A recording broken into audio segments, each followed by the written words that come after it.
السلام عليكم خوتي، مرحبا بكم في فيديو جديد. اليوم جينا نهضروا على الأكلة المفضلة عند الدجاج. وش هي الأكلة المفضلة؟ وش هي الماكلة اللي تخلي الدجاج يبيض وتخليه يصلح ويتكاثر؟ أول حاجة هي الماكلة. الماكلة لازم تكون مليحة، مش مليحة الماكلة شايطة عليكم في الدار، العشاء، الفطور، هذوك سؤال.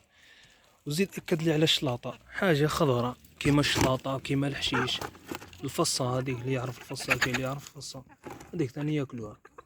وزيد ثاني حاجة هي الوسع.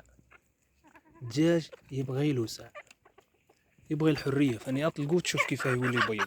اللي عنده دجاج وما يصلحش وما يبيضش يجرب يطلقو والله يوسع له المنزل تاعو تاع الدجاج، الكوخ، وتشوف كيف يولي يبيض.